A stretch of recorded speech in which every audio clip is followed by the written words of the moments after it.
I never felt comfortable with LGBTQ+. I didn't feel like I fit in there.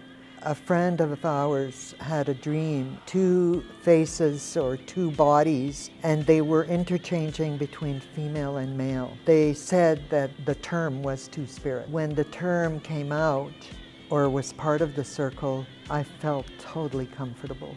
So it's part of me, and that's why I advocate a lot for two-spirit people and their place in the circle. Most of my life I struggled with what my gender was and went back and forth. So two-spirit kind of means for me that I can play around with like the feminine and masculinity side of things. It's the uniqueness of having a spirit that's not formed to gender. It's its own entity. Being two-spirit, I feel it's like an opportunity to come back home into an identity that we once had as Indigenous people, and for me it's allowed me to be feminine in a way that a Cree trans woman would have not been allowed to be in the last 200 or something years. It's a way to take up space and challenge what people think they know about our people. I think I find a lot of movement and space within the term two-spirit because it's an umbrella term and it's a modern term. People can identify as indigiqueer or queer and Indigenous or trans Indigenous. Like two-spirit isn't one thing or one identity. There's also so much that exists already in our communities and in our languages and our nations that it's kind of both. It's like reclaiming those things, but it's also celebrating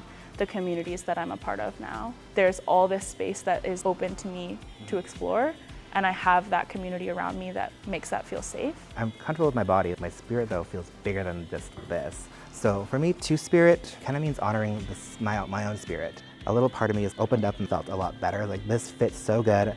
It feels right for me. I remember being scared because I was like, this feels so good. I don't want someone to take this away from me. This elder said to me, we don't refer to you as two-spirit. Testa Winiyao is how we refer to you. Those who walk in between the two worlds, the male and female aspects of creation, not just humanity, and our connection to this physical world, but also our connection to the spiritual world. So to me, it made so much sense. Today, when I introduce myself, I always mention that I walk as Testa Winiyao, those who walk in between. Before colonization, there were two-spirit people and trans people, and they were part of the community or the tribe or the circle, and they were revered, they were honored, they were a gift to the group as peacemakers, as mediators, as caretakers, as warriors, as medicine people. So that's what I've heard, and that's the way we should be looked at today. The identity and the term coming back into resurgence has allowed so many people from my generation to kind of take our modern condition and add our two-spirituality to those contexts. We have so much love for our relatives, love for our community. Every person that knows a two-spirit person is just blessed because we bring so much, and I want to remind two-spirit youth that you do have gifts and you are needed and you're important and we love you. I walked as a young trans woman back in the early 70s, and back then Canada was a racist country. It was homophobic, it was transphobic, and there was a lot of violence attached to myself and my sisters. Here we are in 2024. We have some more liberties as to us LGBTQIA, but the hardships aren't gone. When we look in the mirror of life, we have to look at ourselves and how we walk. I didn't always walk a good path, but then I had to come to a realization one day that I had no power back then. People had power over me, but today I carry my own power.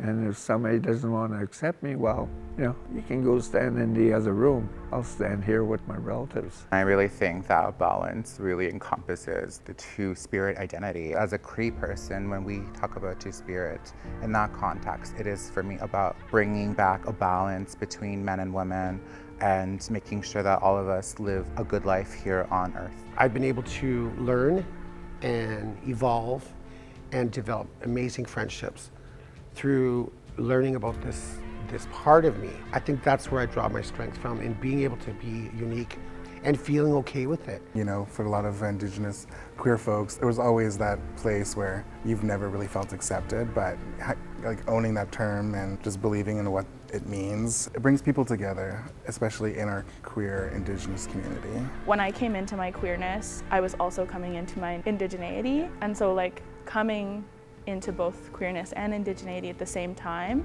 I needed other queer Indigenous people. Sometimes it's really difficult to find someone else that's like you, and I think that the more unique you are, sometimes the more difficult it is, but also to believe that your being here is for a reason and a purpose. There's a community out there who loves it and supports you, and if they're not one in your community right now, build your own community and just love yourself and know that there's more people like you out there. Our spirituality, our traditions, our languages, those things are always with us, and it's been easier for me to transition back into my queerness because of my true spirituality. I always go back on the word listen and the word silent have the exact same letters in them. So they coincide with one another. So I think that it's important for people.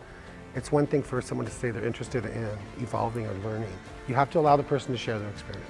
Exactly. And I think that's a key part too. It's time that we as human beings wake up and realize that it'll take all of us to complete that word reconciliation. Each and every Canadian has to work at that. We don't live in the dark ages anymore. So people need to open their eyes, open their hearts, and realize that we're here. We've been here forever, and we'll always be here, no matter what.